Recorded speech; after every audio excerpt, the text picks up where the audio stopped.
నిన్న మనం శ్రీరాముల వారి ప్రశ్నను గురించి చెప్పుకున్నాం. అది చాలా అద్భుతమైన ప్రశ్న. అది దాన్ని వివరణాత్మకంగా దాని వ్యాఖ్యానం ఉంటే ఎలా ఉంటుంది అని కూడా నిన్న మనం చెప్పుకున్నాం. ఈ జీవుడికి అంటే మనం ఎవరినైతే నేను నేను అని పిలుస్తున్నామో ఈ జీవుడికి ఆ పరమాత్మకి ఉన్న సంబంధం ఎటువంటిది, ఈ సంబంధాన్ని ఎలా అర్థం చేసుకోవాలి, ఈ జీవుడి యొక్క స్థానం ఏమిటి, ఈ జీవుడే దీన్ని అనుభవిస్తున్నాడా లేదా పరమాత్మ ఈ ప్రపంచాన్ని అనుభవిస్తున్నాడా అనే ప్రశ్న వచ్చినప్పుడు జీవుడే అనుభవిస్తున్నాడు అని అన్న పక్షంలో ఈ జీవుడు ఆ పరమాత్మకి సజాతీయంగా అంటే ఆయన ఉన్నట్టే ఉన్నాడా లేకపోతే వేరేగా విజాతీయంగా ఉన్నాడా? పరమాత్మకి ఎటువంటి అనుభవము లేదు, ఎందుకంటే ఆయన అనుభవించాల్సిన పని లేదు అని వేదాలు చెప్తున్నాయి కదా. మరి ఆయనకే ఇవన్నీ అని ఎలా అంటాం? అనలేము. అందువల్ల జీవుడికే అన్న పక్షంలో ఈ జీవుడి యొక్క స్థానం ఏమిటి, జీవుడు ప్రత్యేకంగా పరమాత్మ ప్రత్యేకంగా ఉన్నట్టుగా అని చెప్పాల్సి వస్తుంది కదా. అలా చెప్తే ద్వైతమే అయింది కదా, ఇద్దరు అనే చెప్పినట్టు అయింది కదా.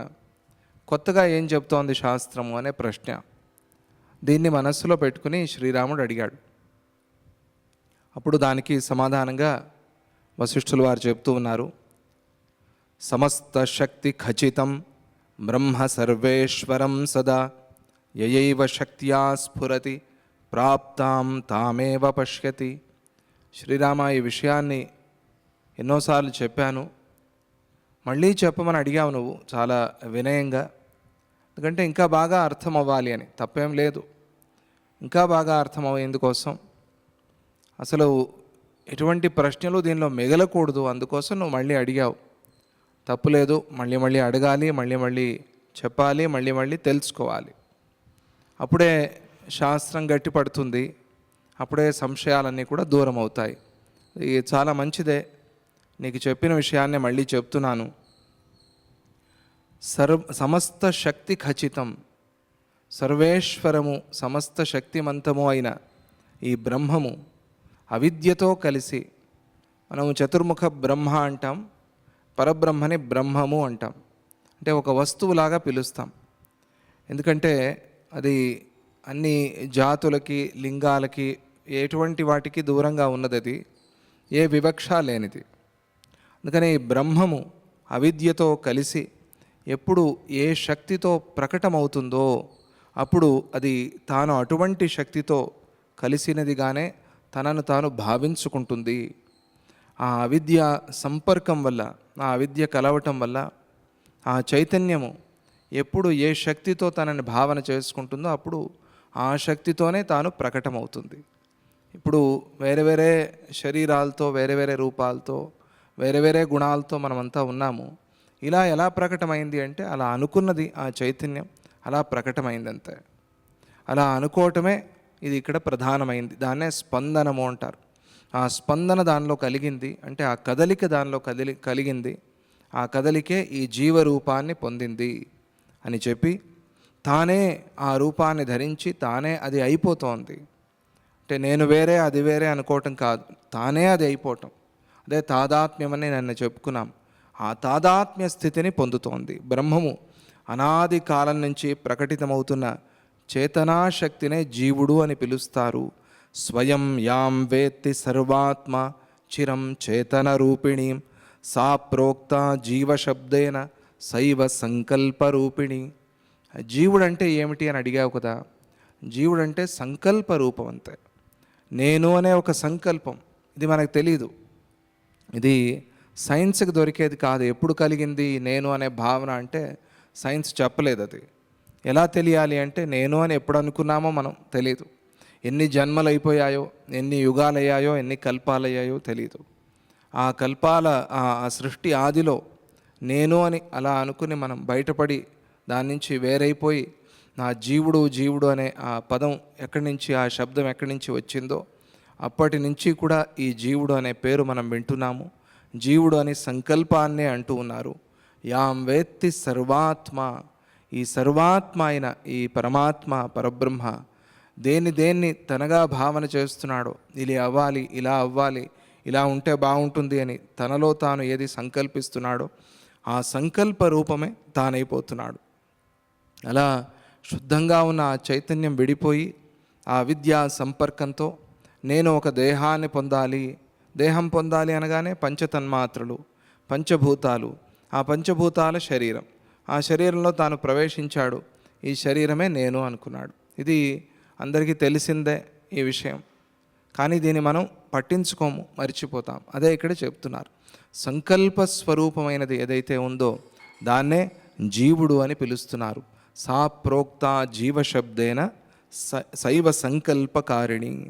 సంకల్ప స్వరూపము, చిత్త సంస్కారంతో కూడినది అయిన చిచ్చక్తి తన అంతట తానే సంకల్పం చేసుకుని ద్వైత భావాన్ని, జనన మరణాది భావాలను పొందుతోంది.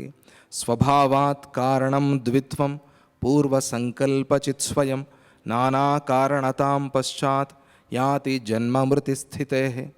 మన జనన మరణాలకి కారణం ఎవరు? మన సంకల్పమే కారణం. మరి దీని నుంచి బయటపడాలి అంటే ఎవరు ప్రయత్నం చేయాలి? మనమే ప్రయత్నం చేయాలి. మన కష్టానికి, మన దుఃఖానికి మనమే కారణం కాబట్టి మన దుఃఖాన్ని మనమే పోగొట్టుకోవాలి. ఎలాగైతే ఉద్యోగం లేనివాడు ఉద్యోగం కోసం ప్రయత్నం చేసి ఉద్యోగాన్ని సంపాదించి ఆ జీతంతో సుఖిస్తాడో, అలాగే ఈ జనన మరణ కష్టాలు కలిగిన వాడు దీన్ని పోగొట్టుకోవడానికి ఉద్యోగం చేయాలి. ఉద్యోగం అంటే మనం చెప్పుకునే జాబులాగా కాదు. ఉద్యోగం అంటే మన అభివృద్ధికి మనం చేసే యోగం, మన ఎదుగుదలకి. అంటే శరీరము కీర్తి కాదు, జీవుడు, ఆ జీవుడి ఎదుగుదల కోసం. ఆ జీవుడు ఎదగాలి. మనం దిగి వచ్చాం, దిగి రావటం మనకు తెలియదు మనం దిగి వచ్చామని. ఎక్కడో ఉండాల్సిన వాళ్ళం దిగి వచ్చాం. ఎవరైనా ప్రమోషన్తో పైకి వెళ్తారు, కానీ డిమోషన్తో కిందకి వస్తారా? రారు కదా. పైకి వెళ్ళాలనే అందరికీ కోరిక, కానీ మనం కిందకి దిగాం. ఎక్కడి నుంచి కిందకి దిగాం? ఆ శుద్ధ చైతన్యం నుంచి, ఆ పరమాత్మ నుంచి కిందకి దిగాం. అలా కిందకి పడిపోయి ఇంకా కింద 7 లోకాలు ఉన్నాయి, సప్త అధోలోకాలు అని చెప్తారే. ఇంకా అక్కడికి వెళ్ళలేదు. అదృష్టం. అంటే లోకాలంటే ఆ భూముల్లాగా లోకాలు ఉన్నాయని అభిప్రాయం కాదు. ఇంకా దిగజారిపోవటం, ఈ మాత్రమైన జ్ఞానం లేకుండా, ఈ మాత్రమైన ప్రజ్ఞ లేకుండా ఇంకా దిగజారిపోవటం. ఇది మనం తెలియక దిగజారిపోయాము. అవతార పురుషులు తెలిసి దిగారు. వాళ్ళు దిగజారటం కాదు, దిగటం అవతారము అంటారు. అంటే మన కోసం దిగి వచ్చారు. అంటే వారికి ఎప్పుడూ ఆ జ్ఞానము, ఆ ప్రజ్ఞ ఉంది. ఓహో, మనం అక్కడి నుంచి వచ్చాము, మనం పరమాత్మ స్వరూపమని. దీన్ని ఆత్మభావన అంటారు. ఆత్మభావన కలిగిన వాళ్ళు అవతార పురుషులు, ఆత్మభావన లేని వాళ్ళు సామాన్యులు. మనం సామాన్యులుగా ఉంటామా, మహాత్ములం అవుతామా అని మనిషి మహాత్ముడయ్యేందుకోసం ప్రయత్నం చేయాలి. అలాగే ఉంటే ప్రయోజనమే ఉంది, లేదా ఇంకా కిందకి పడిపోతే ప్రయోజనమే ఉంది. అలా ఉన్నావు, మనిషి స్థానాన్ని సంపాదించావు, ఏం అదృష్టమో. మనిషి మహాత్ముడు అయ్యే ప్రయత్నం చేయి. సేవ చేసి కానీ, జ్ఞానంతో కానీ, సత్కర్మ చేసి కానీ, యోగాభ్యాసంతో కానీ అనేక మార్గాలు ఉన్నాయి కదా. ఏదో మొత్తానికి మార్గం పట్టుకుని మనిషి మహాత్ముడు అవ్వాలి. ఈ దత్తాత్రేయం మహాత్మానం వరదం భక్తవత్సలం, ఇది ఈ క్రమం ఉంది కదా, దాని గురించి ఒకసారి మనం చెప్పుకున్నాం. దత్తాత్రేయ మహాత్మ అనే ఆ 2 పదాలు పక్కపక్కన ప్రయోగించాడు ఆయన. మహాత్మ అన్నప్పుడు ఆత్మ, జీవాత్మ, మహాత్మ, అంతరాత్మ, పరమాత్మ అని. ఇది క్రమం. ఈ క్రమంలో మనం అట్లా వరుసగా చూసుకుని వస్తే ఆ ఆత్మ అంటే శుద్ధాత్మ, జీవాత్మ స్వరూపాన్ని తీసుకున్నాడు. వాడు మహాత్మ్యాన్ని సంపాదించాలి, మహాత్మ అవ్వాలి.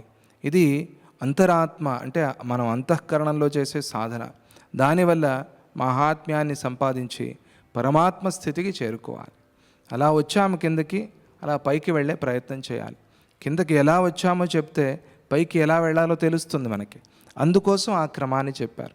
జన్మ మృతి స్థితేహే. జన్మ అంటే జననం, మరణం, మృతి అంటే మరణం. జనన మరణాల ఈ స్థితికి కారణం ఎవరు అంటే నీ సంకల్పమే కారణం. నువ్వు సంకల్పించుకున్నావు. ఎందుకండి ఈ తాపత్రయాలండి, దేవుడు ఎందుకండి ఇలా చేశాడు అని అంటారు. మంచిది, అది భక్తి మార్గం కోసం చెప్తారు. భక్తి మార్గంలో ఒక భగవంతుడు మనకన్నా ఉన్నత స్థాయిలో ఉన్నాడు, ప్రభువు ఆయన, మనకి యజమాని. మనం ఆయన్ని ప్రార్థిస్తే ఈ కష్టాన్ని పోగొడతాడు. అంటే దేవుడు లేడా అనే అభిప్రాయం కాదు అక్కడ, కానీ దేవుణ్ణి ఎలా చూడాలి అని, దేవుణ్ణి ఎలా అర్థం చేసుకోవాలి అని, ఆ దేవస్థాయిని ఎట్లా అభిప్రాయం మనం అర్థం చేసుకోవాలి. అడిగాము ఇవ్వలేదు అన్నప్పుడు ఆయనలో కొందరంటే ప్రేమ, కొందరంటే ద్వేషం ఉంది అనే అభిప్రాయం వస్తుంది. అలా కాదు దేవుడిని అర్థం చేసుకోవాల్సింది. దేవుడు అనేది ఒక అనుభవం, భగవంతుడు అనేది ఒక అనుభవం. ఆ ఎక్స్పీరియన్స్ అవ్వాలి. ఎక్స్పీరియన్స్ అంటే ఏమిటి? ఈ రాకపోకలు చాలా ఉంటాయి ఈ ప్రపంచంలో. నదీ ప్రవాహంలాగా నదీ ప్రవాహాన్ని చూస్తూ ఉంటాం మనం. నది వెనక్కి వెళ్ళాలి అని అనుకుంటామా? అనుకోం. నదీ ప్రవాహాన్ని చూస్తూ ఉంటాం, ఆ ప్రవాహంతో పాటుగా ప్రయాణం చేస్తాం. అలాగే జన్మ కూడా, ఈ జన్మలో ఈ నదీ ప్రవాహంలాగా మన కంటి ముందు చాలా వచ్చిపోతూ ఉంటాయి. వాటిని అనుభవించటమే, ఎక్స్పీరియన్స్ చేయటమే. ఈ అనుభవం దేనివల్ల కలుగుతుంది? భగవంతుడు అనే అనుభవంతోనే కలుగుతుంది. ఆయన్ని నిందించి కాదు. యదా యదా హి ధర్మస్య గ్లానిర్భవతి భారత అభ్యుత్థానమధర్మస్య తదాత్మానం సృజామ్యహం యుగే యుగే సంభవామి. మళ్ళీ మళ్ళీ మాటి మాటికి పుడుతూ ఉంటాను. మనం కొన్ని అధర్మాల్ని, అక్రమాల్ని చూసి అనుకుంటాం. ఈ మధ్యన ఘోరంగా చదివాం కదా మనం, వాళ్ళు టెర్రరిస్టులు చేసిన పని. అటువంటిప్పుడు మనకు కూడా అనిపిస్తుంది, ఏమిటి భగవంతుడు అనేవాడు లేడా? ఉంటే ఇలా ఎందుకు ఉంది ప్రపంచం అని అనిపిస్తుంది. కానీ కర్మ సిద్ధాంతాన్ని మనం చూసినప్పుడు, ఈ కర్మ వల్ల జీవుడు, మనం జీవ ఉద్ధారాన్ని చూడం, శరీర ఉద్ధారాన్ని చూస్తాం. శరీరము, ఆ శరీరానికి శిక్ష, ఇది భగవంతుడి విధానం, అది కాదు. భగవంతుడి పద్ధతి అది కాదు. ఆయన శరీరాన్ని చాలా తక్కువగా చూస్తాడు, జీవుణ్ణి చూస్తాడు. అందుకని ఆ జీవ ఉద్ధారం కోసమే ఆయన పాఠాలు నేర్పిస్తాడు, శిక్షణ నేర్పిస్తాడు. ఆ జీవుడు మన కంటికి కనిపించేవాడు కాదు. నేను అనే భావన జీవుడు. ఆ నేను అనే భావన ఏదైతే ఉందో దాన్ని శుద్ధం చేస్తాడు. దానిలో శుద్ధి కావాలి. అది శుద్ధి అయినప్పుడు ఆ నేను అనే ఆ కల్మషం, ఆ మలినం అదంతా పోయి, ఆ నేను అనే మలినం పూర్తిగా పోయిన తర్వాత ఆయనలో తానే కలిసిపోయి ఉంటాడు. కలుపుకోవటమో లేదు, వీడు వెళ్ళి కలవటమో లేదు, వాడే అయిపోవటం అంతే. అక్కడ తాదాత్మ్యాన్ని పొందుతాడు. తాదాత్మ్యం అంటే ఇదే, నేను అనే భావనను పొందుతాడు. నేను అప్పుడు అలా ఉన్నాను, ఇప్పుడు ఇలా అయ్యానని కాదు. అక్కడి వరకు ఆయన శిక్షణ కొనసాగుతూనే ఉంటుంది. ఇది ఎవరైనా సరే, ఈ శరీరాన్ని ధరించిన వారు ఎవరైనా సరే, వారందరి విషయంలోనూ భగవంతుడి యొక్క క్రమం ఇట్లా ఉంటుంది. ఆ భగవంతుడు మధ్యలో ఉండి, ఆయన సద్గురు స్థానంలో ఉండి, అందుకనే భగవంతుడా భగవన్ అని ఎన్నోసార్లు వశిష్ఠులు వారిని సంబోధించారు. సద్గురువులాగా ఆ భగవంతుడు ఆ స్థానంలో ఉండి, ఆయన మధ్యలో ఉంటాడు సద్గురువు. ఎంతోమంది ఇటు నుంచి వచ్చి అడ్మిషన్ తీసుకుని ఇట్లా వెళ్ళిపోతూ ఉంటారు, చదువు పూర్తి చేసుకుని అలా ఆయన అక్కడే ఉంటారు. లెక్చరర్ గారు అక్కడే ఉంటారు కాలేజీలో. వచ్చిన పిల్లవాడిని, వాడు ఏమీ లేకుండా అజ్ఞానంగా వచ్చాడు, వాడిని జ్ఞానవంతుడిని చేసి అట్లా పంపించేసి ఇట్లా వస్తూ ఉంటాడు. వీడు తయారైపోయి ఇట్లా వెళ్ళిపోతూ ఉంటాడు. భగవంతుడి యొక్క స్థానం ఇది. భగవంతుడిని ఎట్లా అర్థం చేసుకోవాలి? పరమాత్మ, జీవాత్మ, ఈ మధ్యలో భగవంతుడు ఏమిటి? ఎక్కడి నుంచి వచ్చాడు? ఎందుకంటే మనం చెప్పుకునే ఈ పరమాత్మ లక్షణాలకి, ఈ భగవంతుడి లక్షణాలకి సంబంధమే లేదు. భగవంతుడు ఆయన 4 హస్తాలతో ఉంటాడు, శంఖచక్ర గదా పద్మాలతో ఉంటాడు, సర్వశక్తిమంతుడు ఆయన, ఇవన్నీ కానీ పరమాత్మకి ఇవేవి లేవు. అవయవశూన్యుడు ఆయన, నిరాకారుడు. మరి ఈ భగవంతుడికి ఆకారాన్ని చెప్తున్నాం, ఇది ఎక్కడి నుంచి వచ్చింది మధ్యలో? అంటే ఇది భక్తి కోసం వచ్చింది. గురుస్థానం అది. సద్గురువు భగవంతుడి స్థానం. నిన్ను నీకు ఎరుక, నిన్ను నువ్వు తెలుసుకునేలాగా చేస్తాడు. చేసి తెలుసుకున్న తర్వాత ఏముంది, ఇంకా అట్లా దాటి వెళ్ళిపోతాడు. అది భగవంతుడిని అర్థం చేసుకోవాల్సిన క్రమం అది. ఈ మధ్యలో ధర్మాధర్మాలు వీటి గురించి మనం చర్చ చేస్తాం, అది వేరే విషయం. అది ఆ శిక్షణ, రక్షణ, ఇవన్నీ వేరే, ఇవన్నీ జీవితంలో ఉండేవే ఇవన్నీ కూడా. కానీ అల్టిమేట్, అది చివరిది, అది కొన అంటే అది జరిగేంత వరకు ఇది ఈ శిక్షణ, ఈ జీవుడికి పాలిషింగ్ జరుగుతూనే ఉంటుంది. మనం ఇంకా పాలిష్ అవుతున్నప్పుడే మాట్లాడేస్తాం మనం, ఇదేంటి ఇట్లా అవుతోంది, వీడిని ఎందుకు పాలిష్ చేస్తున్నారు అని అంటాం. ఇది ఇంకా ఎందుకు పాలిష్ కాలేదు అని అంటాం. అసలు పాలిషింగ్ ఎందుకు అంటాం. ఇవన్నీ మనకు అవసరమా? మనం కాదు చేసేది, ఆ పని మనకి ఇవ్వలేదు. గోల్డ్ స్మిత్ ఆయన, తయారు చేసేది ఆయన, మనకెందుకు మధ్యలో? మనం పాలిష్ చేయబడుతున్న వాళ్ళం, పాలిష్ చేసేవాళ్ళం కాదు మనం. నువ్వు పాలిష్ చేసేవాడివి అయితే నువ్వు మాట్లాడచ్చు, కాదు కదా. అందువల్ల భగవంతుడి విషయంలో మాట్లాడేటప్పుడు మనం జాగ్రత్తగా ఆలోచన చేసి మాట్లాడాలి. మనం అనుకున్నట్టుగా ఆయన కాదు కదా, ఆయనకంటూ ఒక ప్రణాళిక వేరే విధంగా ఉంది. దాన్ని అర్థం చేసుకోవాల్సిన విధానం ఇది. మనం సర్వసాధారణంగా ఈ రాజుల విషయంలో, అధికారుల విషయంలో ఎలా చూస్తామో అలాగే ఆయన విషయంలో కూడా మాట్లాడతాం. ఆయన ధర్మాధర్మాలు చూడాలి అంటే ఆ జీవుడి మొత్తం ఆ రాకపోకలు, ఆ జన్మ, ఈ జన్మ, వచ్చే జన్మ అన్నీ కూడా చూసి వాడికి కావాల్సింది ఇస్తాడు. మొత్తానికి వాడి ఉద్ధారం కావాలి. అది ఎవరైనా సరే వాడి ఉద్ధారం కావాలి. వాడు రాక్షసుడైనా సరే 3 జన్మలు ఎత్తి వాడికి ముక్తి ఇవ్వాలి. ఈ కథ అందుకే చెప్పారు భాగవతంలో. జీవుడు అనగానే ఆ భగవంతుడు అనేది మనకు గుర్తొస్తుంది కాబట్టి అది చెప్పాను. అందుకనే నానా కారణతం పశ్చాత్ యాతి జన్మ మృతి స్థితే. తరువాత ఆ ద్వైత భావాన్ని, జనన మరణాది భావాలను పొందుతూ ఉంటాడు ఈ జీవుడు అని చెప్పారు. దానికి సమాధానంగా, నాయనా నువ్వు అడిగిన ప్రశ్నకి సమాధానం వచ్చింది కదా, నువ్వు అడిగావు ఎవరు అనుభవించేది ఇది అని. అంటే దీన్ని బట్టి ఏమర్థమైంది? జీవుడు అనుభవిస్తున్నాడు, లేనిదాన్ని అనుభవిస్తున్నాడు, కల్పించుకుని అనుభవిస్తున్నాడు. ఇంట్లో అసలు వంట చేసేందుకు బియ్యమే లేదు, వీడు వంట చేసేసానన్నాడు, వంట అయిపోయింది అన్నాడు, అన్నమంతా నా ముందు పెట్టారన్నాడు, రకరకాల పదార్థాలు ఉన్నాయన్నాడు, అవన్నీ తినేశానన్నాడు, జీర్ణం కూడా అయిపోయింది అన్నాడు. వీడు భోక్త అయ్యాడా? ఇంట్లో అసలు బియ్యమే లేనప్పుడు వంట ఎలా చేశాడు, ఏం తిన్నాడు, ఏం జీర్ణమైంది? ఇది జీవుడి కథ అని. జీవుడు కల్పించుకుని ఆ కల్పితమైన ప్రపంచాన్ని నేను అనుభవిస్తున్నాను అన్నాడు. కాబట్టి అసలు భోక్త ఎవరు అనే ప్రశ్నే లేదు అని సిద్ధాంతం. అది వేరే విషయం, అది తర్వాత నిదానంగా చెప్తారు. పరమాత్మ అయితే భోక్త కాదు, ఆయన వచ్చి భోంచేసేవాడు కాదు. ఆయన దత్తాత్రేయ స్వామి దత్తదర్శనంలో చాలా అద్భుతంగా చూపించారు. పూజ్య స్వామిజీ వారు, స్వామిజీదే డైరెక్షన్ అనుకోవచ్చు మనం, కమలాకర్ కామేశ్వర గారు చేసినా కూడా ఆ విష్ణుదత్తుడి ఘట్టం ఎంత అద్భుతంగా ఉంటుంది. అది ఎన్నిసార్లు చూసినా చూడాలనిపిస్తుంది. దత్తుడు అలా వస్తాడు, వస్తే ఆయనకి విష్ణుదత్తుడికి అనుమానం, ఏంటి ఒకడే వచ్చాడు భోక్త అని. ఈయన ముగ్గురు కదా, అందుకనే ఆయన అనుకున్నాడు దత్తాత్రేయ స్వామిని పిలిస్తే 3 రూపాలు బ్రహ్మ విష్ణు మహేశ్వరులు ముగ్గురు వస్తారు, ముగ్గురు భోక్తలు శాస్త్రం, కనీసం 2, ఒకడు మాత్రం భోక్త కాదు అని అనుకున్నాడు. ఆయన ఒకడే వచ్చాడు. పోనీ 3 ముఖాలు ఉన్నాయా లేదా, ఒకే ముఖం ఉంది. ఆయన వచ్చి కూర్చున్నారు. కూర్చుంటే సరే ఇంకా స్వామి వచ్చారు కదా, మొదలు పెడదామా కార్యక్రమం, పితృ కార్యక్రమం. ఇదేంటయ్యా నీకు ఆ మాత్రం తెలీదా, ఒకళ్ళనే కూర్చోబెట్టి ఎవరైనా భోజనం పెడతారా, కనీసం 2 పిలవాలి కదా, ఇంకొక ఆయన ఎక్కడ అంటే విష్ణుదత్తుడికి ఇదేమిటిది, నేను ఈయన పిలిచాను 3 వస్తారనుకుంటే ఈయన ఒకడే వచ్చి నన్నే పరీక్ష పెడుతున్నాడే, ఎవరిని పిలవాలి? ఆ సమాయనమైన వాడు సూర్యుడు, ఆయన పిలు. ఇదేంటయ్యా 2 పిలిచావు, ఇంకొకరిని పిలు, ఇంకొకడు ఎవరు స్వామి, అగ్నిని పిలు. ఇక్కడ ఎంత రహస్యం ఉంది. ఇది ఒకసారి ఆ భోక్త అనే సందర్భంలో దాన్ని భావన చేయాలి. భావన చేస్తే అక్కడ మనకి చాలా సమాధానాలు వస్తాయి. అనే పరమాత్మ భోక్త కాదు, ఇదంతా పరమాత్మ అనుభవిస్తున్నాడు అని కాదు. అయితే జీవుడు అనుభవిస్తున్నాడా అంటే కల్పితమైంది కాబట్టి జీవుడు కూడా అనుభవించటం లేదు. జీవుడు అనుభవించినట్టయితే ఎవరికీ ముక్తి మోక్షం అనేది రాదు. ఇది ఇలా తిరుగుతూనే ఉంటుంది. కర్మ నువ్వు చేశావు, ఆ కర్మ చేసిన దాన్ని నువ్వు అనుభవించాలి, ఆ కర్మ అనుభవిస్తే ఇంకొక కర్మ, ఆ కర్మను అనుభవిస్తే, ఇది ఇలా తిరుగుతూనే ఉంటుంది ఎప్పటికీ, నాన్ స్టాప్. ఇది ఎండ్ అనేది లేదు దీనికి.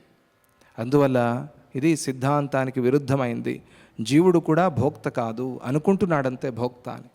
లేని దానికి వీడు ఎట్లా భోక్త అవుతాడు? అందువల్ల ప్రపంచము కల్పితము అని వేదం చెప్పింది. కల్పితమైన ప్రపంచం ఇది. స్వప్నానికి నేను భోక్తనా, నాకు వచ్చిన కళకి నేను భోక్తనా, కళని నేను అనుభవించానా? ఏముంది అక్కడ కళలో అనుభవించటానికి? సమయం పోయింది అంతే. ఆ సమయంలో ఆ కళని చూశాను, ఆ కళ నాకు వచ్చింది అంతే. లేవంగానే ఓహో ఇది కళ, కల్పితము అని అనుకుంటున్నాను అంతే. కళ లాంటి ప్రపంచాన్ని ఎవరు అనుభవిస్తారు? ఇది నాయన జరిగేది. కాకపోతే వీడు ఒక సంకల్పాన్ని చేశాడు కాబట్టి ఈ జీవుడు జనన మరణాలు వీడికి వస్తున్నాయి. నేను పుట్టాలి అని అనుకున్నాడు, వాడి శక్తి అటువంటిది, అటువంటి శక్తితోనే కదా వాడు బయటికి వచ్చాడు.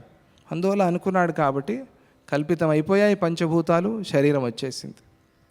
అందువల్ల ఆ అహం భావన ఉంది కదా, నేను అనే ఆ అహంకారం, దాని నుంచి ఈ జనన మరణాలు వచ్చాయి నాయన, ఇంకేం చెప్పాలి అని అన్నారు. అంటే అప్పుడు శ్రీరాముడు మరొక ప్రశ్న వేశాడు. ఏమిటిది అంటే, ఏవం స్థితే మునిశ్రేష్ఠ. దీన్ని మనం స్పృశించాం. ఇప్పుడు శ్రీరాముడు అడిగే ప్రశ్నని మనం కొద్దిగా అలా ముట్టాం అంతే, పూర్తిగా చెప్పలేదు. దాన్ని ఇక్కడ శ్రీరాముడు ప్రశ్నగా అడుగుతున్నాడు. ఏవం స్థితే మునిశ్రేష్ఠ దైవం నామ కిముచ్యతే, కిముచ్యతే తథా కర్మ కారణంచ కిముచ్యతే. ఓ మునిశ్రేష్ఠ, ఇది గురువులతో మాట్లాడే విధానం. ఎప్పుడైనా కూడా గౌరవ మర్యాదలతో, భక్తి విశ్వాసాలతో గురువుని సంబోధించాలి అనేది శ్రీరాముడు అక్కడక్కడ మనకి స్పష్టంగా చూపిస్తూనే ఉంటాడు. మునిశ్రేష్ఠ, మునుల్లో ఉత్తముడైన వాడా ఓ గురుదేవా, ఇలా ఉన్నప్పుడు అంటే మీరు చెప్పిన ఈ విధానంలో జీవుడు అసలు లేనిదాన్నే అనుభవిస్తున్నాడు కాబట్టి జీవుడు భోక్త కాదు, పరమాత్మ కూడా భోక్త కాదు అన్న పక్షంలో దైవం నామ కిముచ్యతే, ఈ దైవం అంటే ఏమిటి?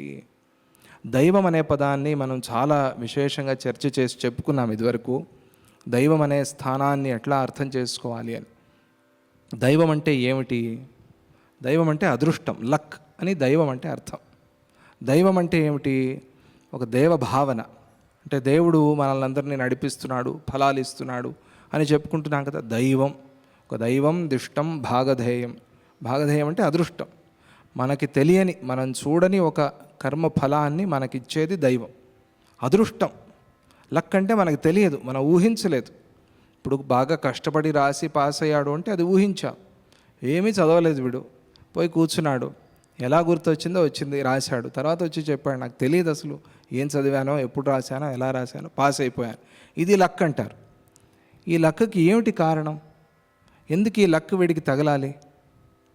కర్మ చేస్తే తగిలిందా? లేదు, కర్మ ఏమీ చేయలేదు, దానికి కావలసిన కర్మ ఏమీ చేయలేదు వీడు. ఈ అదృష్టం అనేది ఎట్లా పట్టింది వీడిని? దైవం నామ కిముచ్యతే. ఈ మధ్యలో ఇది ఎక్కడి నుంచి వచ్చింది? మీరు అన్నట్టుగా సంకల్ప మాత్రంతోనే జీవుడికి జనన మరణాలు వస్తూ ఉంటే ఈ దైవం అనేది ఎక్కడి నుంచి వచ్చింది మధ్యలో? ఆ ప్రశ్న వస్తుంది కదా. అదే శ్రీరాముడు అడిగిన ప్రశ్న, దైవం నామ కిముచ్యతే. దైవం అంటే ఏమిటి? ఈ మధ్యలో ఈ దైవస్థానాన్ని ఎట్లా అర్థం చేసుకునేది మనం? దీన్ని ఎలా మనం భావన చేసేది? కిముచ్యతే తథా కర్మ. కర్మ అంటే ఏమిటి? మీరు సంకల్పం అన్నారు, అక్కడ ఉంది విశేషం. సంకల్పంతో జనన మరణాలు వస్తున్నాయని మీరు చెప్పారు. కర్మ ఏమిటి మధ్యలో? జన్మకి కారణం ఏమిటి అని ఎవరినైనా అడిగితే ఏం చెప్తారండి? మీరేం చెప్తారు? ఇక్కడ ఉన్న వాళ్ళు సామాన్యంగా, నేనే మిమ్మల్ని అడుగుతున్నాను అనుకోండి, జన్మకి కారణం ఏమిటి? కర్మే కదా, అదే కదా చెప్తారు. మరి కర్మ కారణము అని చెప్పాలి కానీ సంకల్పం కారణమని చెప్పారు మీరు. అంటే సంకల్పం కూడా కర్మే అని అర్థం. మనం కర్మని సంకల్పాన్ని వేరే వేరేగా చూస్తాము. ఇచ్ఛాశక్తి, జ్ఞానశక్తి, క్రియాశక్తి, స్వరూపిణి. ఈ మూడు శక్తులు వేరే వేరేగా చెప్పినా కూడా ఈ రెండు కలిసి ఒక దాంట్లో, ఆ రెండు కలిసి ఇంకొక దాంట్లో, అలా మొత్తానికి అవి మూడు కలగలిపే ఉంటాయి. వేరే వేరేగా కనిపించినా కూడా మూడు కలిసే ఉంటాయి. అలా సంకల్పం కూడా కర్మే. అందువల్ల కర్మ లేకుండా ఏ మనిషి ఉండలేడు అని చెప్పాడు అది కృష్ణ పరమాత్మ. ఎందుకు అంటే సంకల్పమైనా ఉంటుంది కదా. ఒక క్షణమైన నహి జాతు తిష్టత్యకర్మకృత్. అకర్మకృత్, కర్మలు చేయకుండా జాతు అంటే ఒక సెకండ్ కూడా నువ్వు ఉండలేవు. అందువల్ల కర్మల నుంచి తప్పించుకోలేవు. చేసేదేదో మంచి కర్మ చేయి అంతే. మంచి కర్మ చేసి అభ్యాసం చేసి నిదానంగా కర్మయోగాన్ని తర్వాత అభ్యాసం చేసుకో. కర్మఫలాన్ని విడిచిపెట్టే అభ్యాసం చేసుకో. అది ప్రతిరోజు అభ్యాసం చేసుకోవాల్సింది మనం. అంటే మనకి సంబంధమే లేని వాళ్ళకి ఏదో సహాయం చేసి, తెలియదు మళ్ళీ వాళ్ళ ముఖం చూస్తామో లేదో కూడా తెలియదు మనకి. వాళ్ళ నుంచి ఏ పని లేదు మనకి, వాళ్ళు ఎవరో కూడా మనకి తెలియదు. మళ్ళీ అసలు ఆ దారిలో వస్తామో లేదో కూడా తెలియదు మనకి. ఏదో అనుకోకుండా ఆ దారిలో వచ్చాము, ఎవరికో ఏదో హెల్ప్ అవసరమైంది, ఏదో సహాయం అవసరమైంది, చేసేసి వెళ్ళిపోతామే అంతే. అలా అది కర్మయోగంలో భాగం. అది మనం సాధారణంగా చేసే దానాలు, సాధారణంగా చేసే సత్కర్మలు అన్నీ కూడా ఏదో కొద్దిగా స్వార్థంతో కలిసి ఉంటాయి. సాధారణ ప్రపంచంలో అందరూ కూడా చేసేది ఏదో ఒక స్వార్థంతో, కానీ సత్స్వార్థంతో అంటే మంచి స్వార్థంతో. మంచి స్వార్థం అంటే ఏమిటి? దీనివల్ల నాకు ఫలం రాకపోయినా పర్వాలేదు అనేది మంచి స్వార్థమే. దీని నుంచి నేను ఎటువంటి ఫలాన్ని అపేక్షించటం లేదు, మంచి స్వార్థమే. లేదా దీనివల్ల నాకేదో మంచిదవుతుంది, నా పరివారానికి ఏదో మంచిదవుతుంది, వాళ్ళ ద్వారా ఇంకో 10 మందికి మంచిదవుతుంది, ఇది మంచిదే, మంచి స్వార్థమే. కానీ దీనిలో స్థాయిలు ఉన్నాయి కదా. ఈ స్థాయిల్ని బట్టి ఈ కర్మ చేయటం అనేది ప్రధానంగా జన్మకి కారణమవుతుంది. మరి కర్మ ఉన్నప్పుడు మీరు సంకల్పం అంటున్నారే, అంటే సంకల్పమే కర్మ, కర్మయే సంకల్పం. అది సూక్ష్మస్థాయిలో ఉన్న సంకల్పం కర్మ. అది సూక్ష్మస్థాయి. ఆ సంకల్పమే ఒక రూపాన్ని ధరిస్తే, అంటే మనస్సులో సంకల్పం చేసుకున్నావు, కర్మ చేసేసావు, నువ్వు కదిలిందనుకోండి, చెయ్యో కాలో లేదా మనిషో కదిలాడనుకోండి, ఆ సంకల్పం ఒక రూపాన్ని ధరించేందుకోసం శరీరము ఇంద్రియాలు కదిలాయనుకోండి, అది స్థూలమైన కర్మ అవుతుందంత. అందువల్ల ఆయన ఏం చెప్పాడు అంటే ఒక క్షణమైనా కర్మ లేకుండా ఉండలేవు. అందువల్ల సత్కర్మ చేసి కర్మయోగాన్ని అభ్యాసం చేసి ఆ సిద్ధిని పొంది తరువాత కర్మ సన్యాసానికి వెళ్ళు. ఇది క్రమం ఆయన చెప్పింది. అందువల్ల ఇక్కడ శ్రీరాముడు అయితే కర్మ ఏమిటి, కర్మ అనే దాన్ని ఎలా అర్థం చేసుకోవాలి మనం? మీరు అన్నట్టుగా సంకల్పమే అయితే ఈ కర్మ అనేది ఎక్కడి నుంచి వచ్చింది, కారణం ఏమిటి అని, కారణాన్ని ఎలా అర్థం చేసుకోవాలి? పోనీ ఈ కర్మకి కానీ ఈ శరీరానికి కానీ ఈ జీవుడికి కానీ కారణం ఏమిటి అని, ఏదో ఒక హేతు ఉండాలి కదా, ఎక్కడి నుంచి వచ్చాడు, ఏమిటి కారణం దీనికి అనేది నేను అడుగుతున్నాను. ఈ జీవుడి జన్మ మరణాలకు నిమిత్తంగా చెప్పబడే, లేకపోతే దైవం కానీ కర్మ కానీ కారణం కానీ, ఈ మాటలకు అర్థం ఏమిటి, ఈ మాటలు ఎలా పుట్టాయి? చిచ్చక్తియే మీరు చెప్పినట్టుగా స్వభావవశంతో జనన మరణాది భావాలను పొందుతూ ఉంటే అప్పుడు ఇవన్నీ ఎలా అర్థం చేసుకోవాలి? చిచ్చక్తి దాని స్వభావవశం, దాని స్వభావంతో జనన మరణాలు వచ్చేసాయి అని చెప్పారు మీరు. అయితే కర్మ వల్ల రాలేదా అని అర్థం అనే ప్రశ్న వస్తుంది. అయితే కర్మ వల్ల జీవుడు పుట్టలేదా అంటే కర్మ వల్ల పుట్టలా, మన భాషలో చెప్పుకోవాలంటే. మరి అయితే కర్మ లేకుండా కారణం ఎట్లా వస్తుందండి, కార్యం ఎట్లా వస్తుంది? ఒకడెవడో ఏదో ఒక పని చేయాలి, ఆ పనికి ఏవో కొన్ని పనిముట్లు కావాలి, దాని నుంచి ఒక కార్యం, దాని నుంచి ఒక పని తయారవుతుంది. ఇది క్రమం, ఇది భగవంతుడే నియమించిన క్రమం. ఇది లేకుండా అలా అయిపోతుందా అండి?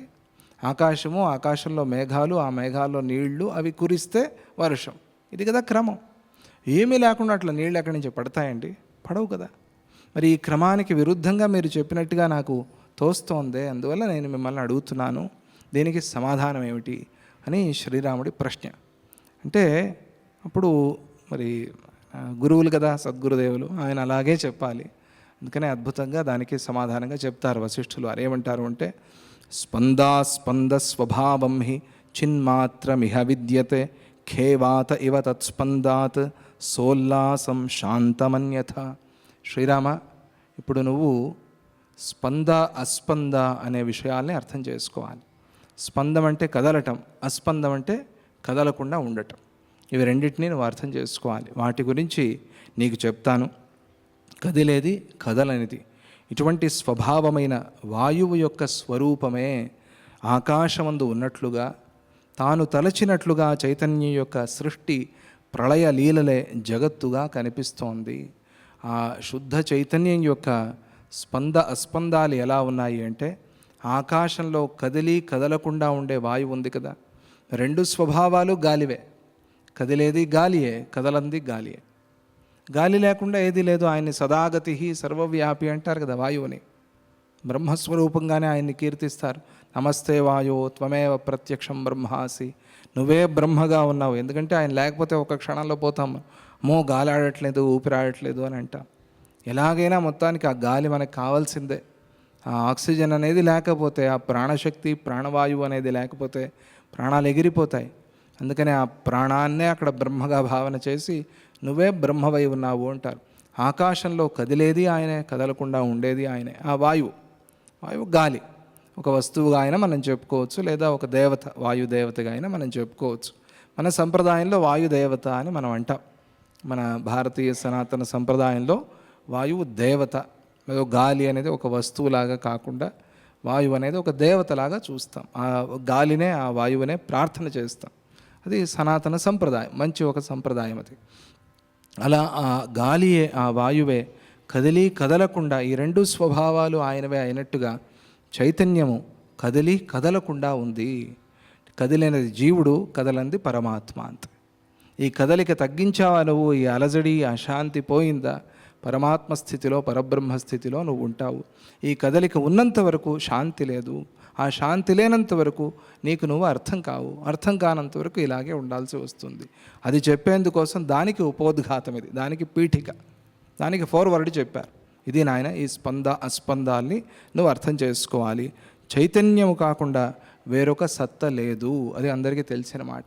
చైతన్యం కాకుండా వేరే ఏది ప్రపంచంలో లేదు, అదే ఉన్నది అంతా కూడా ఆ చైతన్యం. అది రజసుపాధితో, అది రజస్సుతో కలిసినప్పుడు, ఆ చైతన్యం అనేది రజోగుణంతో కలిసినప్పుడు సృష్టి చేస్తూ అది దూరమైనప్పుడు, అంటే ఈ రజోగుణానికి దూరమైనప్పుడు, శుద్ధ సత్వగుణ పూర్ణమైనప్పుడు, అది సత్వగుణానికన్నా కూడా పైది, అది మూడవది అనుకోండి, నాలుగవది అనుకోండి, ఆ శుద్ధ సత్వమే ప్రధానమైనప్పుడు అప్పుడు ఏ కదలిక లేకుండా అది శాంతంగా ప్రకాశిస్తోంది. మనం ఏదైనా ఒక కర్మ చేయాలి అని అనుకోండి, మనలో రజోగుణం ఉండాలి. సత్వగుణం ఉన్నవాళ్ళు కొద్దిగా స్లోగా ఉంటారు. ఏమండి మేము ఇంతే, మమ్మల్ని ఎక్కువ ఆత్ర పెట్టద్దు, మీరు ఇంత స్పీడ్గా రాలేము మేము అని అంటారు, స్పష్టంగా చెప్తారు కొంతమంది. వయస్సు అయిన వాళ్ళు ఉన్నారనుకోండి, వాళ్ళని మనం తొందరపడరు. వాళ్ళు తొందరపడితే చాలా కష్టం ఆ వయస్సులో. అంత స్పీడు మంచిది కాదు, ఎందుకంటే బీపీ పెరిగిపోతుంది, దానివల్ల హార్ట్కి ఇబ్బంది అవుతుంది. అందుకనే నింపాదిగా ఉంటారు, నెమ్మదిగా ఉంటారు, అంత ప్లాన్ చేసుకుని ఉంటారు ఇట్లా కరెక్ట్గా. మొన్న చూడండి స్వామిజీ వారు ఒక నెల, అంటే ఎప్పుడూ స్వామిజీకి పనులే ఉంటాయి, దానిలో అనుమానమే లేదు. మొన్న ఒక మే 5వ తారీఖు నుంచి ప్రారంభమయ్యాయి పనులు. ప్రారంభమయ్యి ఎప్పటి వరకు అండి, జూన్ 10వ తారీఖు వరకు. అప్పుడు కొద్దిగా ఏదో మనం అంటాం కదా, ఊపిరి పీల్చుకునే సమయం దొరికింది. అలా అప్పటి వరకు అన్ని కార్యక్రమాల్లో ఉంటూ ఎట్లా స్వామిజీ బ్యాలెన్స్ చేశారు? ఎక్కడైనా అలసిపోయినట్టుగా కనిపించారా మనకి? ఎంత అదే చివరిలో మన ప్రసాద్ గారు మాట్లాడుతూ అన్నారు ఆ రోజు, ఎట్లా అయింది అంటే ఇది ప్లాన్డ్. ఇది ఒక ప్లాన్డ్గా ఉంటే, జీవితం అనేది ప్లాన్డ్గా సాగితే, లేకపోతే అంత కార్యక్రమం అయ్యేది కాదు. భయపడ్డాం మేము ముందట్లో, ఎలా ఇది ఇంత కార్యక్రమం, అసలే స్వామిజీ చాలా స్వల్పంగా చేయండి అన్నారు, ఎక్కువ చేయొద్దు. అప్పుడు కరువు ఉంది, మేము మీటింగ్ వేసినప్పుడు కరువు ఉంది. తర్వాత అదేం విచిత్రమో వర్షాలు వచ్చాయి స్వామిజీ బర్త్డే సమయానికి. సరే అనుకున్నట్టుగా కార్యక్రమాలు చేయండి అని, అనుకున్న దానికన్నా ఎక్కువైపోయింది. ఈ నెల రోజులు ఆ 75 ఏళ్ల వయస్సులో అట్లా ఉన్నారు అంటే అది ఆ శుద్ధ సత్వం యొక్క శక్తి, అది ప్రభావం. అది శరీరం కాదు, శరీరం స్వామిజీ ఎక్సర్సైజ్ చేస్తారు, బాగా క్రమంలో పెట్టుకుని ఉంటారు, ఇది కాదు. లోపల ఉన్న ఒక ఆత్మ చైతన్యం, అది యోగ శక్తి. అది లేకపోతే సామాన్యంగా అయ్యేది కాదు. చూడట్లేదా మనం, 60 ఏళ్ల వయసు వాళ్ళే బుస్సో అంటూ ఉంటారు కదా, అడవులు కాదు. అటువంటిది 75 ఏళ్ల వయస్సులో అట్లా ఉన్నారు అంటే యోగశక్తి, అది ఆత్మశక్తి. అది దాన్ని మనం ఎప్పటికీ మర్చిపోకూడదు. అలా ఆ శుద్ధ సత్వంతో ఉన్నవాళ్ళు, ఆ శుద్ధ సత్వంతో ఎలా ఉంటుంది అంటే అలజడి ఉండదు. రజోగుణం ఉన్నప్పుడు అలజడి, కొట్టేసేయాలి బుడ్ అని ఎగురుతూ ఉంటారు, బుస్ అని సాయంత్రానికి అలసిపోయి పడిపోతారు. అట్లా కాకూడదు, సత్వంగా ఉండాలి, సత్వగుణంతో ఉండాలి, శుద్ధ సత్వగుణంతో సాధించాలి. ఇది శ్రీరాముడికి తెలిసింది. ఎవరు, రావణాసురుడు ఎత్తుకుపోయాడు అని, లంకలో పెట్టాడు అని వార్త వచ్చింది, ఆంజనేయ స్వామి చూసి వచ్చాడు, వెంటనే పరిగెత్తాలి కదా, అందరూ అనేది అదే, వెంటనే పరిగెత్తాలి ధనుసు పట్టుకుని. ఇప్పుడు 2 నెలలు వర్షాలు వస్తాయి, పరిగెత్తితే ఆయాసమే మిగిలేది మనకి, మనం ఎట్లాగో వెళ్ళలేము సముద్రం దాటి, సముద్రంలో ఎక్కువగా వర్షాలు ఉంటాయి, పోయి మనం కూడా ప్రాణాలు పోగొట్టుకోవాల్సి వస్తుంది. దీని నుంచి వచ్చే ప్రయోజనం ఏమీ లేదు. మనకు కావాల్సింది, సాధించాల్సింది, వెళ్ళి సీతని మళ్ళీ తిరిగి తీసుకురావాలి, రావణాసురు సంహారం చేయాలి, ఇది కదా కావాలి మనకి. అర్థమైపోయింది, ఆడక్కడ చెప్పాడు 2 నెలలు ఇంకా సమయం ఇస్తున్నాను నీకు అని. 2 నెలలు గడువు ఉంది, ఈలోగా మనం వెళ్ళాలి. కానీ ఇప్పుడే వెంటనే ఆత్రపడి వెళ్ళి అని, ఆంజనేయ స్వామి అయితే ఎగిరి వెళ్ళాడు, శ్రీరాముల వారు కూడా ఎగిరి వెళ్ళొచ్చు, లేదా ఆయన నీ భుజాల మీద కూర్చుని తీసుకెళ్ళిపోతానంటాడు, వెళ్ళొచ్చు అలా. కానీ అలా వెళ్ళలేదు. ఏమిటి కారణం? సత్వగుణం, తన సత్వం మీద తనకున్న నమ్మకం శ్రీరాముడికి. ఏమిటి ఇలా సీతామ్మవారి మీద ప్రేమ లేదా ఆయనకి, వెంటనే వెళ్ళాలి కదా అని చాలామంది ప్రశ్నిస్తారు. దీనికి అన్నిటికీ సమాధానం ఉన్నాయి, వాల్మీకి మహర్షి స్పష్టంగా చెప్పారు. అది తన సత్వం మీద తనకున్న నమ్మకం, సీతామ్మవారి సత్వం మీద ఉన్న నమ్మకం, తన సత్వం మీద మాత్రమే కాదు, సీతామ్మవారి శక్తి మీద నమ్మకం ఉంది. ఏమీ చేయలేరు, వాడేం చేస్తాడు, ఇంకా 2 నెలలు అన్నాడు కదా, ఈలోగా వెళ్తాను, తనను తాను కాపాడుకుంటుంది, అందరినీ కాపాడుతుంది, అటువంటి శక్తి ఉంది. తన మీద నమ్మకం, తన సీత మీద నమ్మకం, ఇది మనం రామాయణంలో చూడాల్సిందే. ఆ సత్వగుణం ఉన్నవాళ్ళు ఎలా ఉంటారు అంటే, ఆ సత్వగుణం అప్పుడు శాంతంగా ఉంటుంది పరిస్థితి. రజోగుణం అప్పుడు, రజస్సు అంటేనే అసలు ధూళి అని, దుమ్ము ధూళి పైకి లేచింది అనుకోండి, ఎలా ఉంటుంది పరిస్థితి చూడలేము. కంట్లో పడుతుంది, నోట్లో పోతుంది, ముక్కులో పోతుంది, చెవిలో పోతుంది, దగ్గుతారు, ఆత్రం, అలజడి. అదే శాంతంగా ఉంది అనుకోండి, ఎట్లా ఉంటుంది? అదే శుద్ధ సత్వానికి రజోగుణానికి ఉన్న తేడా. రజోగుణం ధూళి లేపుతుంది, దుమ్ము లేపుతుంది, సత్వగుణం కార్యసిద్ధిని ఇస్తుంది. ఏది కావాలి మనకి అని మనం అర్థం చేసుకోవాలి. నింపాదిగా ఎటువంటి టెన్షన్ ఉన్నా, ఎటువంటి పని ఉన్నా కూడా ఆ మనస్సు అంత బ్యాలెన్స్డ్గా ఉండాలి. బుద్ధి ఆలోచన అంత బ్యాలెన్స్డ్గా ఉండాలి. ఆలోచన చేసి కర్మ చేయాలి, దూకేయకూడదు ఆవేశంలో. ఆలోచన అనేది ఒకటి ఇచ్చాడు భగవంతుడు, బుద్ధి అనేది పైన పెట్టాడు, మనస్సు అనేది ఇక్కడ పెట్టాడు, హృదయం అనేది. ఇదేమో ఆత్రంగా ఆవేశంగా అంటూ ఉంటుంది. దీనికి పని పెట్టి దీంతో నిదానంగా ఆలోచన చేసి వివేచన అంటారు, ఆ వివేచనా శక్తితో పని చేయాలి. ఆ వివేచనా శక్తియే సత్వగుణం. అదే బాగా బలమైనప్పుడు అదే సత్వగుణము అని పిలువబడుతుంది.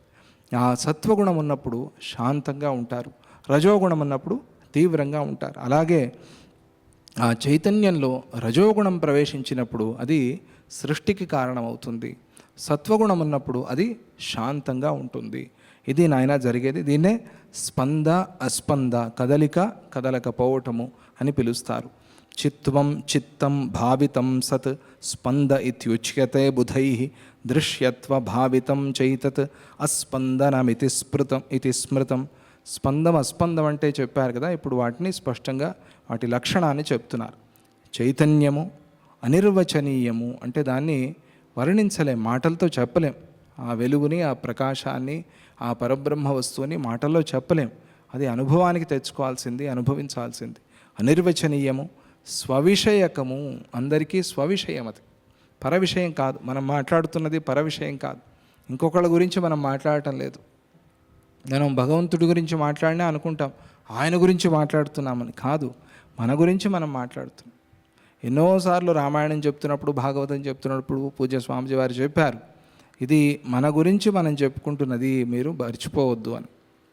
ఈ కథలన్నీ కూడా ఈ భగవంతుడి ఒక గొప్పతనాన్ని చెప్పటం, ఇదంతా మన విషయాన్ని మనం మాట్లాడుకుంటూ ఉన్నాము. ఏదో రకంగా మనకు అక్కడ అన్వయం ఉంటుంది, దాన్ని అన్వయించుకోవాలి మనం. స్వవిషయకం ఇది. ఆత్మ చైతన్యం అనేది స్వవిషయకం, మనది.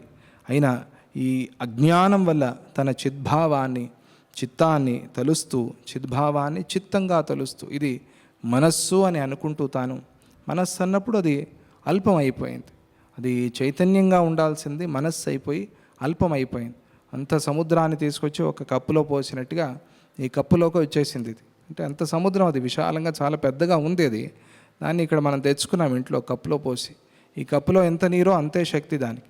అలాగే మనం ఈ మనస్సు అనే కప్పులో పోసేసాం ఆ చైతన్యాన్ని, దాని నుంచి బయటికి రావాలి విశాలంగా, అప్పుడు అది పెద్దదిగా అనంతంగా కనిపిస్తుంది.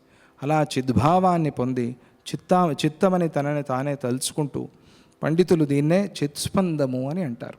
ఇది చిత్తు యొక్క స్పందం. చిత్ అంటే చైతన్యం, ఆ జ్ఞానం యొక్క స్పందం. ఆ స్పందన కదలిక వచ్చి ఇది చిత్తమైపోయింది. చిత్తుగా ఉండాల్సింది కాస్త చిత్తమైపోయింది, మనస్సు అయిపోయింది, అల్పమైపోయింది. ఆ చిద్భావమే దృశ్య రూపం కాకుండా, అంటే మనం కళ్ళు మూసుకొని కూర్చున్నామనుకోండి, అలా నిదానంగా మంత్రం చేస్తున్నాం, లేదా ఆ ఊపిరి మీద, ఆ ఉచ్ఛ్వాస నిశ్వాసల మీద మనస్సు నిలిపి ఆ ధ్యానాన్ని చేస్తున్నప్పుడు క్రమక్రమంగా ఈ దృశ్య ప్రపంచమంతా ఎక్కడికి పోయింది? ఎక్కడికి పోయింది అంటే ఎక్కడికి పోదు, ఉంటే పోదు. అది అంటే మనలోనే ఉంది కాబట్టి మనలోనే లయించిపోయింది. ఆ దాన్ని అలా మనం లయం చేసేసాం. ఆ లయం చేసి మన చిత్తంలో అక్కడ శాంతంగా కూర్చున్నాం. ఆ శాంతంగా ఎందుకు కూర్చోగలిగామంటే వేరే ఆలోచనలు ఏవి లేవు, మనలో మనం ఉన్నాం. ఆత్మనా సంస్థిత, తనలో తాను తన చేత ఉండబడ్డాడు అని. వేరే ఏ సహాయము, ఏ సాధన లేదు అక్కడ. కళ్ళు మూసుకొని తెరవంగానే హాయిగా శాంతంగా ఉంది అన్నాడు. ఏం దొరికింది అక్కడ? ఏమి సాధనతో దాన్ని సాధించాడు? ఏ పనిముట్టు ఉంది, ఏ టూల్ ఉంది అక్కడ, ఏ ఇన్స్ట్రుమెంట్ ఉంది? ఏదీ లేదు. ఏదీ లేకుండా ఆనందాన్ని అనుభవించి కళ్ళు తెరిచి నేను ఆనందంగా ఉన్నాను అంటున్నాడు నిద్రపోయినవాడు. అందులో ఉన్న ఆనందం వేరే ఎక్కడైనా ఉందా? ఎవరికీ లేదు, ఎక్కడా లేదు. ఆ ఆత్మలో ఆత్మచేత తానై ఉండటం, ఇది ఆ స్థితిలో ఉంటూ ఉన్నాడు. అలా ఉన్నప్పుడు ఆ చిద్భావమే దృశ్యరూపం కాకుండా శాంతంగా ఉండటాన్ని అస్పందము అంటారు. అందుకనే ఒట్టేప్పుడు కూర్చున్నా మనం కాళ్ళు చేతులు ఆడిస్తూ ఉండకూడదు, దాన్ని క్రమంగా తగ్గించుకోవాలి అని. ఏదో తలకాయ కొక్కటము, ఏదో క్లీన్ చేసుకోవటము, ఇటువంటివన్నీ లోపల చేసుకోవాలి, సభలో చేయకూడదు. సభ్యత అంటారే, ఆ సభ్యత అభ్యాసం అయితే ఇదే క్రమక్రమంగా ఇంట్లో కూడా వస్తుంది. ఊరికే అలా చాంచల్యంగా ఇంద్రియాలు కదులుస్తూ ఉండటము అది దోషం, ఆధ్యాత్మికంగా దోషం అని చెప్పారు. ఇక్కడ భగవద్గీతలోనే చెప్పారు. దాన్ని అభ్యాసం చేస్తే క్రమంగా ఈ అస్పందం అంటే ఈ కదలిక లేని స్థితి అనేది మనస్సుకి కూడా వస్తుంది.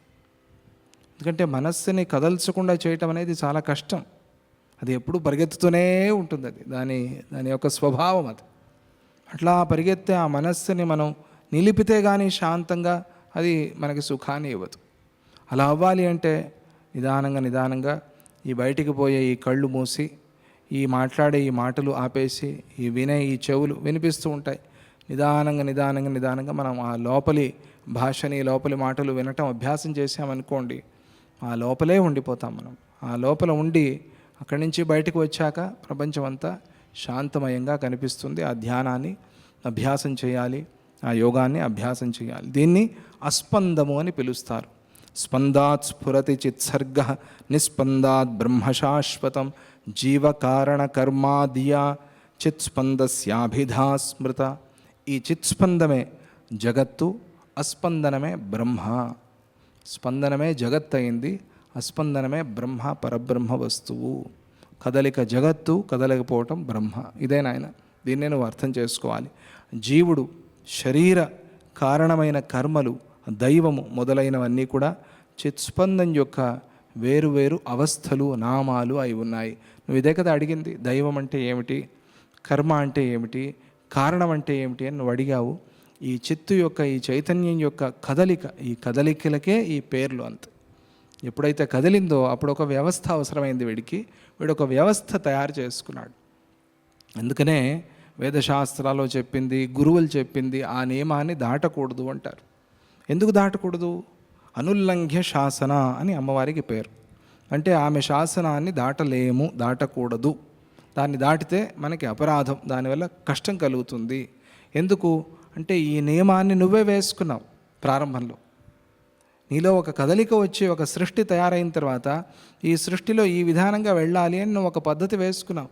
అందుకనే ఎప్పటికీ అగ్ని కాలుస్తూనే ఉంటుంది, ఎప్పటికీ నీటిలో మునుగుతూనే ఉంటాం మనం, ఎప్పుడు నీరు తడుపుతూనే ఉంటుంది. ఎందుకు? ఇది క్రమం. ఈ పంచభూతాల్లో ఈ క్రమాన్ని మనం ఏర్పాటు చేసుకున్నాం. అగ్నితో స్నానం చేయలేము, నిప్పులో హోమం చేయలేము, నీళ్లలో హోమం చేయలేము కదా. ఏ జన్మ, ఏ యుగమైనా ఇంతే. ఇది ఎందుకు? ఆ క్రమాన్ని, ఆ నియమాన్ని నువ్వు ప్రారంభంలో, సృష్టి ప్రారంభంలో ఏర్పాటు చేసుకున్నావు. నువ్వు అంటే నువ్వు, లేదా మీ తాతగారు ఎవరు, చతుర్ముఖ బ్రహ్మ, ఆయన మొదటి జీవుడు కదా. పరమాత్మ నుంచి ఆ కదలికతో వచ్చిన మొదటి జీవుడు కదా. ఆయన చేసుకున్న నియమం ఇది. ఈ నియమాన్ని దాటరాదు. వేదం అనే నియమాన్ని మనం వేసుకున్నాం. ఈ నియమంలో వెళ్ళాలి అని పెట్టుకున్నాం. ఎవరు చేశారు ఇది? మనమే చేసుకున్నాం. అందుకనే వేదం అనాది. మనం చేసుకున్న నియమాలు ఇవి. ఈ నియమాల్లో మనం వెళ్ళాలి అని మనమే అనుకున్నాం కాబట్టి మనమే దాటితే దాన్ని. నేనే వేశానండి ట్రాకు, ఆ రైల్వే ట్రాక్ నేనే కట్టాను కాబట్టి పక్కకి వెళ్ళిపోతే రైల్ అయిపోయినా పర్వాలేదంటే కాదు. ఎవరికైనా ప్రమాదమే అది. నువ్వే చేసి ఉండొచ్చు, నువ్వే ఖర్చు పెట్టి ఉండొచ్చు, నువ్వే దానికి యజమానివి అయి ఉండొచ్చు, కానీ నువ్వు కూడా పట్టాల మీదే వెళ్ళాలి. అవునా కదా?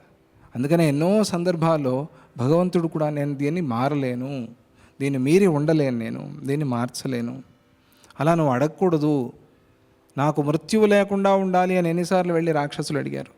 నువ్వు అలా అడగరాదు, నేను దాన్ని ఇవ్వలేను నీకు, ఎందుకంటే నేనే ఒక నియమం చేశాను, ఆ నియమాన్ని నేనే దాటి ఉండలేను, నేను చేసిన నియమాన్ని నేనే భంగపరచలేను.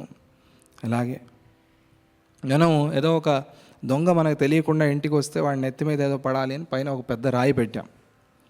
పెడితే మనకు తెలియక మర్చిపోయి మనం తలుపు తీసాం. అది మన నెత్తి మీద పడుతుందా, పడదా? పడుతుందా అండి? పడదా?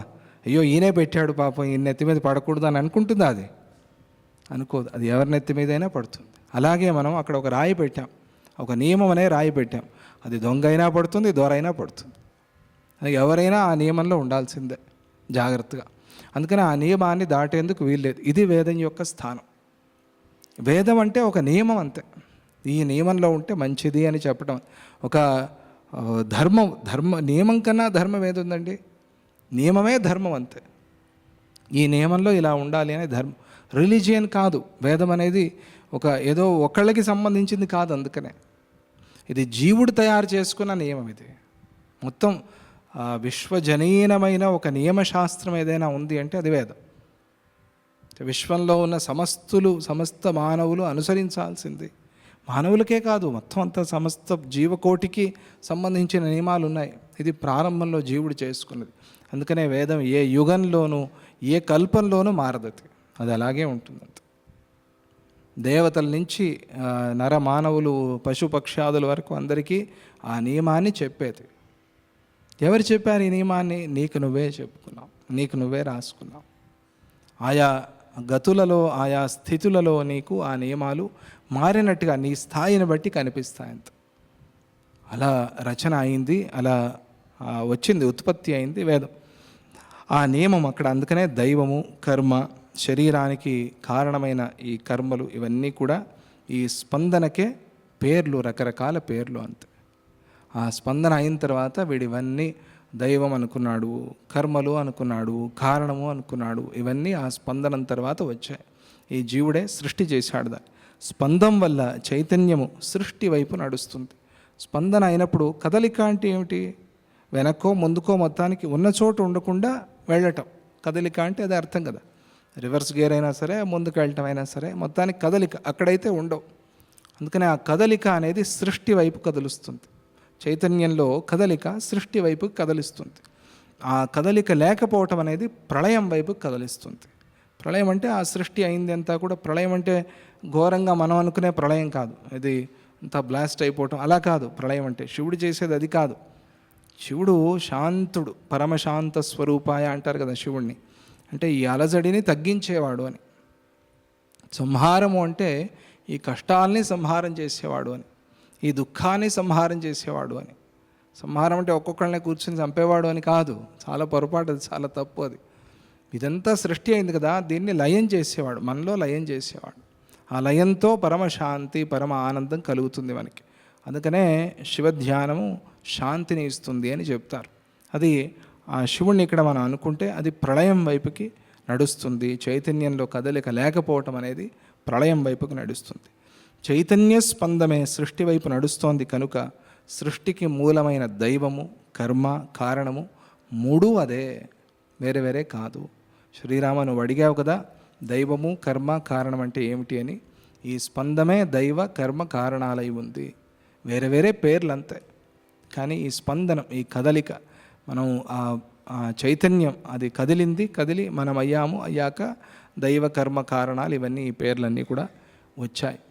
మనం ఇంట్లో ఉన్న వాళ్ళకి ఏదో వేరే బంధువులం, బయట వాళ్ళకి ఇంకో ఏదో బంధువులం, మన కింద పనిచేసే వాళ్ళకి మనం ఇంకో రకంగా ఏదో బంధువులం, ఏదో వేరే పేరుతో పిలుస్తారు కదా మనమే, కానీ వేరే వేరే పేర్లతో అక్కడక్కడ ఆయా కాలాల్లో ఆయా సందర్భాల్లో వేరే వేరే వేరే పేర్లతో పిలుస్తున్నారు. అలాగే ఈ చైతన్యాన్నే వేరే వేరే పేర్లతో మనం పిలుస్తున్నాం. చైతన్యము ప్రాణమై ప్రాణస్పందము కలిగితే అది కారణము అని పిలువబడుతుంది. దానికి కారణమని అంటారు. ప్రాణస్పందన అది కారణమైంది. చైతన్యము శరీరము, ఇంద్రియము మొదలైన రూపాలను పొంది అక్కడ స్పందన కలిగితే దాన్ని కర్మ అంటారు. శరీరము ఇంద్రియాలు వచ్చాయి, ఈ శరీరం కదిలింది, ఇంద్రియాలు కదిలాయి, అది కర్మ అయింది. ప్రాణమే స్పందమైతే అది కారణమైంది. ప్రాణస్పందన అనేది కనిపించేది కాదు, అది ప్రాణస్పందన అనేది చాలా సూక్ష్మమైనది. అది ఇంకా మనం శరీరాన్ని ధారణ చేయకముందు ఉన్న స్థితి, అది ప్రాణస్పందన. అది అప్పుడు అది కారణం. ఆ ప్రాణస్పందనం అనేది కారణం. తరువాతది కర్మ, శరీర ఇంద్రియాలు కదలటం అనేది కర్మ. ఆ కర్మ ఫలాన్ని ఇవ్వటం ఉందే అదే దైవము, దాన్ని దైవం అని పిలుస్తారు. శరీర ఇంద్రియాలు కదిలితే కర్మ, ఆ కర్మకి ఫలాన్ని ఇవ్వటం ఉందే అది దైవం. దీనికి ఈ కర్మకి ఈ ఫలము అని రాసి పెట్టారంతే. అది ఎవరు చేసినా ఆ ఫలమే, ఎవరి నుండి ఆ కర్మ అయినా ఆ ఫలమే వస్తుంది. అది ఒక దైవం అంటే ఒక నియతి, ఒక నియమం. దానికి ఎటువంటి వ్యత్యాసము, ఎటువంటి ప్రేమ, ద్వేషము లేదు. అది అట్లా జరిగిపోతుంది అంతే. దైవం అది మన కంటి ముందు మనకు జరగకపోవచ్చు. ఏమండి, అన్యాయాలు చేసేవాళ్ళు హాయిగా ఉన్నారు, ఈ టెర్రరిస్టులంతా ఎన్ని ఇబ్బందులు పెడుతున్నారు ఎంతమందిని, వాళ్ళందరూ సుఖంగా ఉన్నారు, పాపం అమాయకులు చచ్చిపోతున్నారు అని మనం అంటాము. అలా అనాలి, నిజమే కూడా. మనకు చూసినప్పుడు మనసుకు చాలా బాధ అవుతుంది, అమాయకులకి చాలా ఇబ్బంది కలుగుతుంది అని.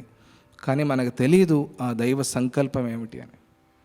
అలా అని చేతులు కట్టి కూర్చోమని అభిప్రాయం కాదు. మనం చేసే ప్రయత్నాలు మనం చేయాలి. మన వంతు మనం ఏం చేయగలమో ఆ మంచిని స్ప్రెడ్ చేయటం, మంచిని తెలపటం, మంచిగా ఉండటం, మంచి కర్మలు చేయటం, చేతనైన సహాయం చేయటం, ఇవన్నీ జ్ఞానాన్ని ప్రచారము, భక్తి ప్రచారము, మంచిని ప్రచారం చేయటం, ఇలా మన చేతనైన సహాయం, మన చేతనైన పని మనం చేస్తూ అలాగే ఆ దైవ నిర్ణయానికి ఎదురు చూస్తూ ఉండాలి. శిశుపాలుడి విషయంలో ఎలాగైతే శ్రీకృష్ణ పరమాత్మ ఉన్నాడో అలా ఆ శిశుపాలుడి పాపపు కుండ నిండాలి అని ఎదురు చూసినట్టుగా మనం కూడా టెర్రరిస్టుల పాపపు కుండ నిండాలి అని ఎదురు చూడాలంతే. దానికన్నా వేరే చేయగలిగింది ఏమీ లేదు ఈ విషయంలో. అది ప్రభుత్వం వాళ్ళు చేస్తున్నారు, వాళ్ళకి ఆ శక్తి రావాలి అని ప్రార్థన చేద్దాం. ఆ దైవం అనేది మాత్రం అందరికీ సమానంగానే కర్మని ఇస్తుంది, కర్మఫలాన్ని ఇస్తుంది. దానికి ఎటువంటి భేదాలు తేడాలు లేవు. అందువల్ల మనం అది ఆలోచనలో ఉండకూడదు. ఇలా జరుగుతోంది, ఇది అన్యాయం కాదా అని మనం ఏదో ఒక జిజ్ఞాస అంటారంటే తెలుసుకోవాలి అనే ఒక శ్రద్ధ, ఆ శ్రద్ధతో అడగచ్చు, కానీ అవిశ్వాసంతో అడగకూడదు. నమ్మకాన్ని పోగొట్టుకుని అడగకూడదు. దీనివల్ల నేను నమ్మకం పోయే మార్గంలో ప్రవేశిస్తున్నాను అని అనుకుని అడగకూడదు. దీని సమాధానాన్ని పొంది నమ్మకాన్ని ఇంకా బలపరుచుకుంటాను అనే విధానంలో ఇటువైపు మారేందుకోసం అడగాలి. ప్రశ్నించడం తప్పు కాదు, ఎందుకంటే ఇటువంటి ప్రశ్నలు వస్తాయి మనకి. దైవం విషయంలో విశేషంగా వస్తాయి, భగవంతుడి విషయంలో వస్తూ ఉంటాయి, ఇటువంటివి సద్గురు విషయంలో వస్తాయి. వచ్చినప్పుడు దాన్ని బాగా భావన చేసి, ఓహో ఇది వ్యవస్థ అంటే మూలానికి వెళ్ళారు. మూలానికి వెళ్ళి ఆ మూలం గురించి మాట్లాడారు. ఇక్కడ బయట కనిపించేది కాకుండా సృష్టి ఆదిలో ఏం జరిగింది, ఆ సృష్టి ఆదిలో జరిగింది, ఇప్పుడు జరుగుతోంది, రాబోయే కాలాల్లో కూడా జరుగుతుంది, ప్రళయాంతం వరకు జరుగుతుంది, మళ్ళీ కొత్త సృష్టి అయినా కూడా జరుగుతుంది. ఇది ఇలాగే, ఈ వ్యవస్థ అనేది ఇలాగే ఉంటుంది. ఆ చైతన్య స్పందం, ఆ స్పందమే తాను దైవంగా భావన చేసింది కాబట్టి అందులో ఏ మార్పులు ఉండవు. కాబట్టి ఎప్పుడూ వ్యవస్థ భద్రంగానే ఉంటుంది. మనం భయపడి అయ్యో అనుకుంటూ ఉండకూడదు. మనం చేసే సత్కర్మ మనం చేస్తూ ఉండాలి. ఇలా ఉంది కాబట్టి నేను మంచి పనులు చేయను అని కూడా అనుకోకూడదు. మనం మంచి భావనలకి ప్రయోజనమే లేదు, విలువే లేదు అని కూడా అనుకోకూడదు. అది చాలా పొరపాటు, అది చాలా తప్పు. ఎందుకంటే భవిష్యత్తులో ఏం జరగవలసి ఉందో మనకైతే తెలియదు. ఆ భవిష్యత్తుని మనం దర్శించిన వాళ్ళం కాదు. ఆ భవిష్యత్తు భగవంతుడి మనస్సులో, భగవంతుడి చిత్తంలో ఉన్నది, ఆయన సంకల్పంలో ఉన్నది. కాబట్టి ఆయన సంకల్పాన్ని అర్థం చేసుకునే స్థితి నాకు కలగాలి అని ప్రార్థన చేసి మనం మంచి కర్మలు చేస్తూ ఉందాం, మంచి భావన చేస్తూ ఉందాం, మంచి సాధన చేస్తూ ఉందాం, మంచి సేవ చేస్తూ ఉందాం. దాంతో గురుకృపని పొంది దానితో ఆ మోక్షాన్ని పొందే ప్రయత్నం అందరం కూడా చేస్తామని అంటూ జై గురుదత్త, శ్రీ గురుదత్త. ఓం శాంతి శాంతి శాంతి.